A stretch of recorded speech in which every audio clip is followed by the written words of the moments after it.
And I can't think of a better, more singular example of stupidity in digital cleanliness than Jared Kushner. And even the UN wrote a 6-page letter saying, hey, Jared, you might want to stop using your iPhone 7.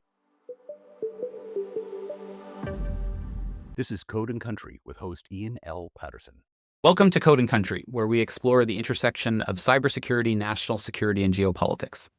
For those who have listened to our earlier episodes, I'm pleased to introduce you to someone who's more likely to be found in a war zone than behind a keyboard.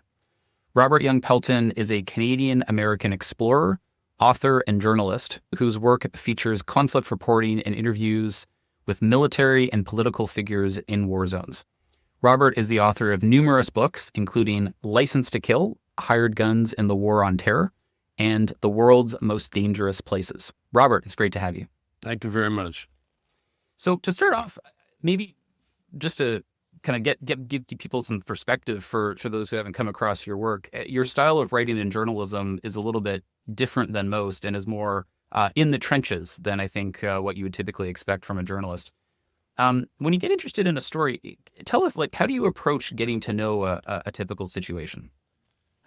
Usually I have a good nose for unusual events. When I was actually very young in the 70s, I read about two white people that were killed in Angola, and apparently they were mercenaries, and they were killed in a shootout in Soyo and whatever. And that started me tracking down what then became executive outcomes. When I heard about students taking over Kabul, riding on tanks from Pakistan, I'm like, what? So again, that led to my spending time with the Taliban and most of the actors in Afghanistan.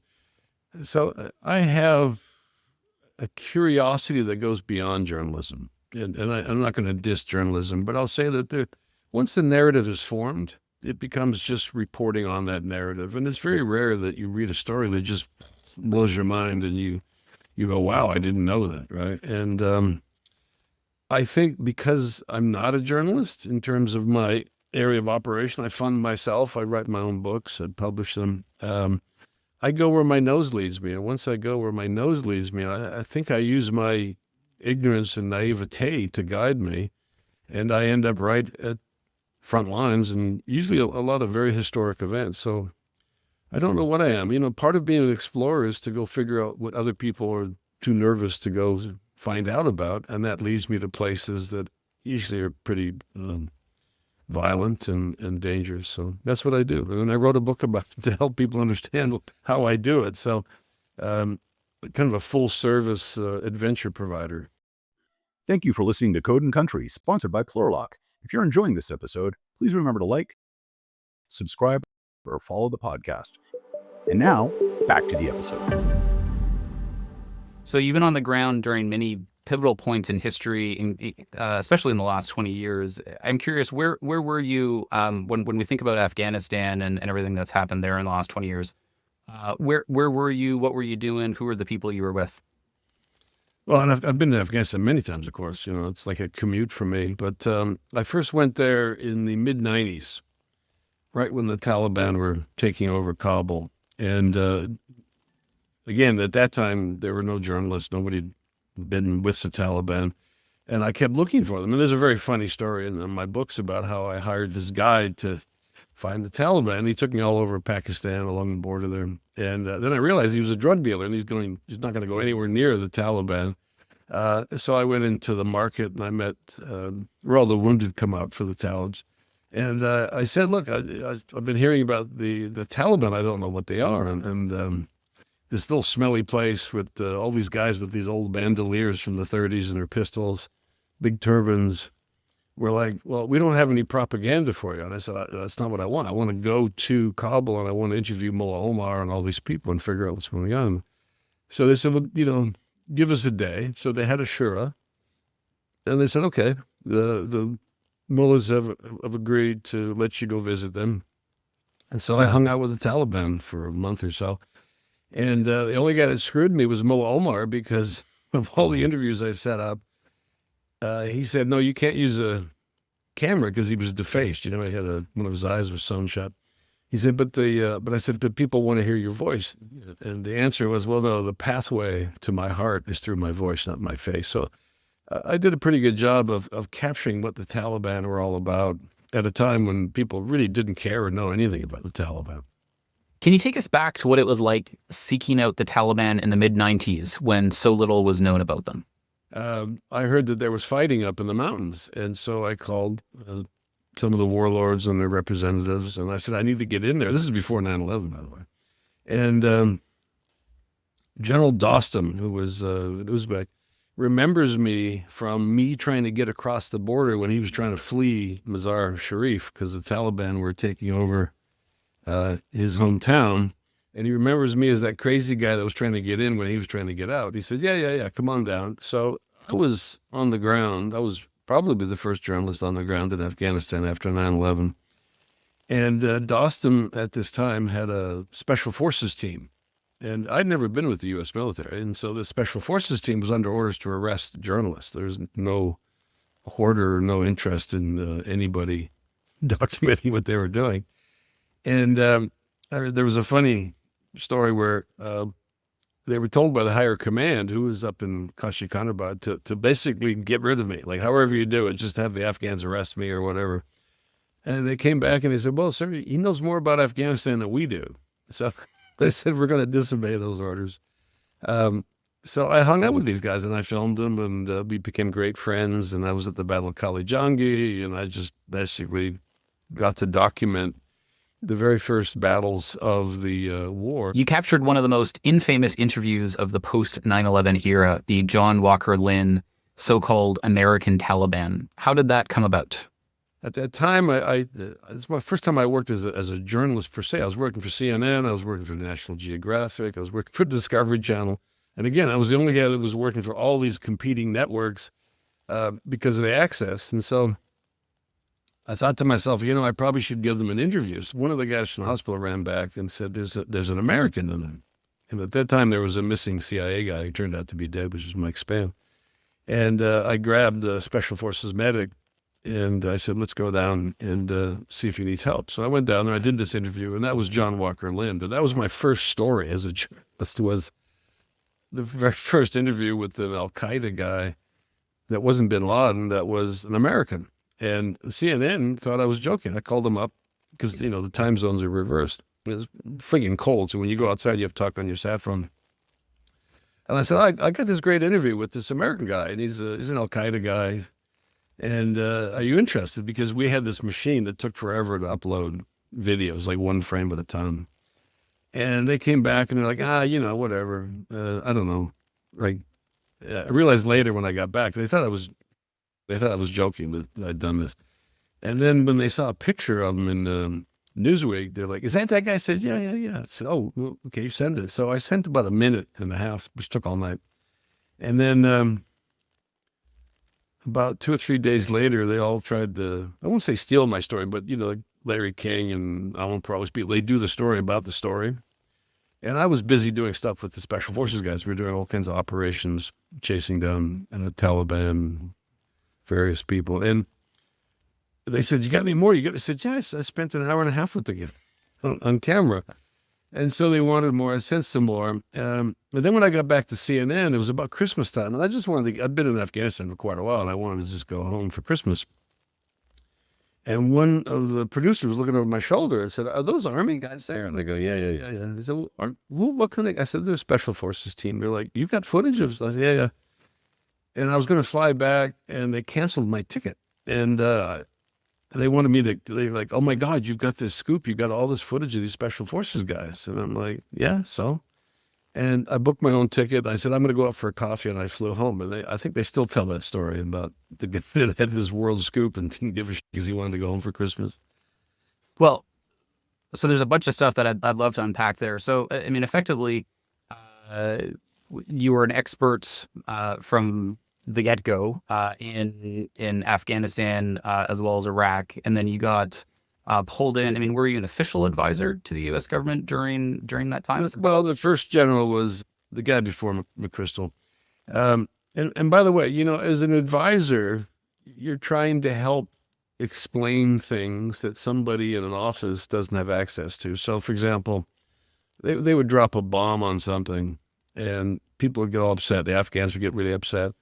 And I would call my people and they'd say, hey, they dropped a bomb on this guy's house and he works for the Afghan army. The guy they were trying to hit is over here. And they had very bad intel in terms of on the ground, sort of human. And part of the reason for that is that it was financially motivated. You know, the people would dime out people that they didn't like and they would get bombed. And he said, what should I do? I said, you should go there and apologize and deal with it. That's how it was done in warfare in Afghanistan, which he did. And it did resolve that. But it opened a huge hole in the usage and gathering of intelligence without a second source, meaning that the military is very good at gathering intelligence and it's very good at, using fusion centers and things like that. But when you start moving towards a body count kind of situation, like in Vietnam, then you're a hammer and everything's a nail. So I was trying to introduce the idea that, you can actually support the Taliban and the U.S. military. My joke used to be, I used to meet more Al-Qaeda guys taking the taxi from JFK into New York than I did in Pakistan. And these nuances, right? The idea that electronic data is not the end all be all. If you want someone to be a Taliban, you want to drop a bomb on them, that's fine. Put a notch on there. But my people know those people and they can tell you the full history of who that person was. And he may have had no sentiment, a lot of sentiment. So anyway, the point is that we had evolved in Iraq to a killing machine. Insurgents were bad people, let's go kill them. And Flynn specialized in that. And he also specialized in creating, what they call digital warriors, people that would create artificial environments, either through psyops, disinfo, and then use the tools that we have, cell phone location, going into the Internet of Things and hacking things, to do his job. Now, is that good or bad? I don't know. It's just a reality. It's being done by almost all nations, both peaceful and hostile. And people don't seem to realize how porous their lives are with these electronic devices. So you mentioned a couple of nation states. I mean, what capabilities do you see from the non-state actors when it comes to cybersecurity? Well, it's the same thing. So, for example, the UAE is very famous, right? The UAE, after Arab Spring, realized the power of the internet. And so they brought over some very high-profile Americans saying, look, we want to find Al-Qaeda, because we hate Al-Qaeda. But really they wanted Muslim Brotherhood. But they went over and they started building systems like dark matter, and I'm sure you're familiar with most of them. And they would then bring in freelancers. Well, actually, Robert, so I am familiar with dark matter, but maybe for the listeners who are not, what was it? Well, dark matter was a series of steps from a digital cyber security project, which was like, we need to protect the UAE from hackers, let's say, right? Or we need to know if somebody's doing something bad, to we need to know everything about everybody, and we're going to start looking at these people that don't like us. And then we're going to target Americans. So this technology transfer was literally people coming over that had worked at the NSA, worked at all the high-level digital security organizations, and were then working in what they thought was a collaborative sort of defensive environment, but in actual fact was being misused. So at this point, I don't think people realize it, but they don't have to sneak around. They just buy in to like AI ventures. They buy into massive computer projects. They buy into massive data cloud storage. And China's doing the same thing. I would say that the major players are UAE, China, India, and Turkey, right? And Russia does it, but not well, right? Russia tries hard, but not that well. So the bottom line is that we're in a very hostile race for control over everything. Whether it's somebody trying to damage your generator, cause some kind of fire, or whether it's somebody misrepresenting you, whether it's somebody you were talking about people that scam, romance scams or bank card scams. It proliferates at all levels up to lethal, like Khashoggi, for example, down to just like, oh, damn, somebody used my credit card, to buy something. I got to shut that down. So we live in a very hostile world. So the financial fraud takes many forms. I think one of the ones that has been in the news recently has been the pig butchering scams. And so certain jurisdictions, Myanmar being one that's been brought up quite a bunch, have been epicenters of this, where folks will either co-opt or kidnap or enlist individuals to create fake accounts on dating apps, on social media, and then manipulate their victims into stealing money or crypto or other financial assets. Mm-hmm. But the question I'd ask for you, though, I mean, you hear about the stories like this, and actually earlier this year, there was some publicized reporting around authorities having shut down some amount of these pig butchering scam centers. So you hear about stories like this, and you think, oh well, is this a one-off? Is this just a rogue organization that's doing this? But I guess the question that I would have for you, just knowing how some of these groups work, I mean, is this part of the state? Is this state sanctioned? Is this aided and abetted by the state? I mean, how do these things actually work? Well, anything on a massive scale, whether it's drug dealing, whether it's Captagon, whether it's bank fraud, is a state-sanctioned operation. And often it's used to fund illegal state activities overseas because it's clear of any sort of money laundering controls or whatever. So if I wanted to fund a death squad in America to take out people that didn't like Iran, I wouldn't send them checks from Iran, right? I would sell drugs in America and use the profits from that to pay for these people, which, for example, Russia does that. Russia uses Hungary, for example, and they manipulate the price of gas because they know exactly if somebody reduces the amount of gas, the price goes up, et cetera, et cetera.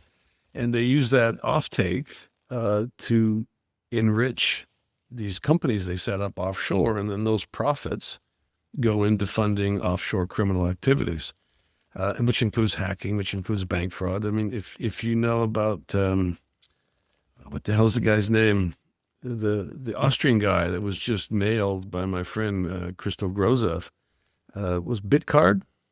If you're familiar with that, that was a financial scam, an online scam that was used to fund criminal activities by a state, by Russia.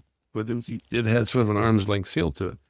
So if Myanmar is scamming people for nickels and dimes, if you take the aggregate of that, it's an industry. And that industry can't survive in an area where they can turn the internet off and on, right? You can't survive without the government getting a piece of that. So we talked about Russia a little bit. I'm super curious what your thoughts are, just having been on the ground in Chechnya during the 1999 invasion. Mm-hmm. And then potentially the similarities that you're seeing from that to currently what's happening in Ukraine. I'm curious, how have you seen the evolution of either cyber warfare tactics or cybersecurity in conjunction with, I guess, traditional invasions that Russia has done in the past? Well, Chechnya was interesting because if you know the history of Chechnya, they actually killed the previous leader, Dudayev, with a phone hack, right? Satellite phone, they knew. And when I used to I was with the rebels, so when I used to make sat phone calls, because the rebels would ask me to use my phone, because people were inquiring about kidnapped people. And so I would walk about, I don't know, half a mile away from where I was staying. I'd make the call. We had to keep it under like 2 minutes, 3 minutes, and then haul ass out of there. And then these missiles would come in. You could hear them boom, boom, boom, boom, boom. And it's very easy to locate satellite phone calls. So that was my first inkling that, okay, this is not a good idea. You remember Marie Colvin was killed with a direct hit on the CNN headquarters. And I wrote a piece about that called Kill the Messenger for Foreign Policy. And it was just this ridiculous ignoring of cyber targeting tactics, right? Whether it's the internet, whether it's phone calls you make. And I don't know why journalists don't think they're being targeted. I guess they do now, but when you're in a war zone and you light up and there's your number, they know exactly who you are and they will trace you back to wherever you're staying. So Since 1999, I've been very sterile in terms of my electronics, and I got hit by a mortar in Libya. I was in Libya, and I was on the front lines, and they use drones there, of course. They use Chinese drones, and they have Libyan operators, and they have foreign operators. And so I'm in this house, and somebody is bracketing mortars towards us. So the mortars are getting closer and closer and closer. There's a drone flying around, and I say to the guys, "You guys turn your cell phones off?" And they go, "Oh, should we?" And I'm like, "Yeah, they're in their 20s, right?" And I'm realizing, like, I've got like 47 more wars under my belt than these guys, and I'm like, "Okay, turn your cell phones off," right? So they go, "Okay," sheepishly, because they literally sit there and text all the time while they're fighting. And then some guy goes, "Ding, ding, ding, ding," like, man. Anyways, so the mortars hit us, and it goes right through the main living room. And I just step behind a wall, and it goes boom, and it explodes. And I'm like, I hate this war. I'm like, I hate war because it's so impersonal, right? And so I guess what my lesson is, there's no such thing as cybersecurity. There's cyber insecurity. It's just the level of insecurity you're dealing with. Secondly, it's just one of a spectrum of tools. So whether it's human, ELINT, OSINT, whatever, there's so many other tools that add to the pie, in which the electronic part is just cyber part is just a small part of it. So you have to be aware on a 180-degree spectrum. So one of the things that's been, I'd say, pretty common over the last 12, 24 months has been a steady drumbeat of advisories from not only the U.S., but other Five Eye nations, citing significant concerns around Chinese technology, whether it's ZTE or Huawei, or Right. I think what we saw over the last couple of months was concern around the cranes inside ports having secret or perhaps undisclosed cell phone connections back to China. Similarly, we actually just saw recently around solar farms also having backdoor connections or undisclosed, we'll say, modems connecting back to China. How do you think about China as a nation state when it comes to infrastructure? I'm thinking Belt and Road Initiative. Where do you see that today as it pertains to cyber?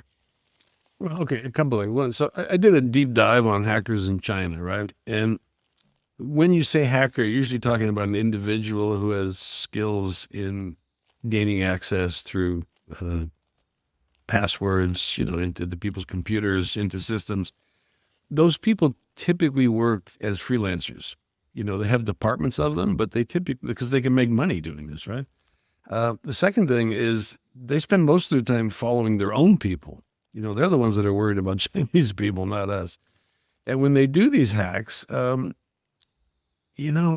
of my friend was an NSA hacker, and he's like, "Dude, 99% of my work is some idiot admin whose password is admin, 000. Like this, I go through the back door because admins are so damn lazy about how they set up cameras, how they set up, laptops or whatever." So I'm not terribly impressed that China would put in either beacons or something that you could ping, because I don't know that they're talking on a cell. I mean, that sounds a little much.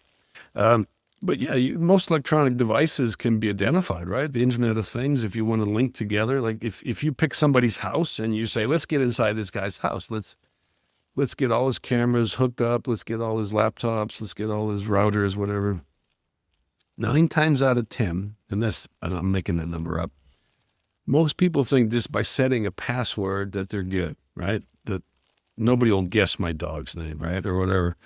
But you have to have constant, like super long sentences and phrases that change every 2 to 3 days to be cyber secure from passwords, right? A lot of people keep their passwords in their email, or like they have some way to restore them, and they have software programs. But at some point, whether you black bag them or whether you just simply guess it, it's easy to get inside people's electronics. Now the question is, why do you want to get inside their electronics, right? Well, we want their bank info. We want this. So go after the banks. The banks are the worst ones, right? I mean, how many giant dumps do you see on the dark web or whatever, where somebody who's on the inside sells the access information to maybe 5 million people? I mean, there's these beautiful charts that show how many major corporations, major credit have been attacked, but they're not really hacked. They just get access. And then you've got a limited amount of time to sell that information and to exploit it, right? And then people get an email saying, oh, your bank account has been compromised, change this, you change that. So anyway, but it's now a reality, right? It's a reality that nothing is set in stone. You set a password, it's on the internet within probably 6 months. And Is there anything that gives you hope? so I'm an IP guy. I have over 24 patents. I write books that are copyright. I take pictures that say, copyright, all rights reserved. I understand the power of intellectual property. And I wish that people would respect the fact that the only thing you're worth is what you are and what you create in your lifetime, right? And that needs to be protected. So we're having a chat right now, right? You're more than welcome to copyright this and charge people money and exploit this, right? Because you put the effort in. But we don't think that way. We think like, oh, I'm walking around with my phone. I'm literally working for a mapping company. Like I'm literally working for a shopping mall, showing you, which stores I went into. Like people don't realize that they're working for these little Weasley guys like Zuckerberg and Musk, making them extraordinarily wealthy with their everyday movements, their every text, their every, whatever. So when you say, do I lose hope or whatever, I just hope that there's a reverse reaction to this, that at some point we have a leader who says, hey, stop taking this stuff from people, right? Yeah, it's tough. Robert, I could probably talk to you for another 5 hours, but we'll keep you just for a little bit longer. My last question is actually, what are you working on next? Well, I'm working on a hack, actually, which is funny. You mentioned cyber, whatever. So someone came to me and told me about a hack of Jared Kushner's phone. And he had an iPhone 7. And if you remember in 2018, he was pals with MBS, the guy that runs Saudi Arabia. And my friend who works in intelligence said, the reason I'm calling you is that I was meeting with my superiors or my friends in the European intelligence agency. I'm going to tell you which one. And he goes, there's a bunch of names on there, and you know all these people. Would you know what these amounts for? And so this is 5 years ago. And this sends me down this rabbit hole because it's linked to Jared Kushner having $2 billion from MBS, which is then transferred to MBZ, who's the guy that runs the UAE. He slices off $1 million, and then he transfers the remainder through an Azerbaijani bank to his brother, Tanoon, who runs Intel, who does dark matter and all these terrible things. And then Jared doles it out to all these people who are involved in overthrowing countries. And I have to prove this. I have to, in order to make it legitimate, I have to go travel around the world, meet with all these people. And while I do that, people are saying, well, why didn't I read about this in the New York Times? Because the New York Times doesn't know the people I know, right? It's like, and they're like, yeah, but, so I then set 2 journalists who they make fun of me. They go, oh, you're not really a journalist. You're just like an adventure guy. And they're like, no, I'm actually the real deal. Like, I'm actually the guy that goes right to the farthest ends of the earth to get to the truth, right? I just don't write a column every week, Anyway, so they go, holy shit, you're right. This hack was seen by 4 different intelligence agencies, and they were terrified of America finding out that they knew what Jared was up to, but they don't know what the money was for. And so that's what I've been doing, is piecing together all the things that the money was spent on and where it went to.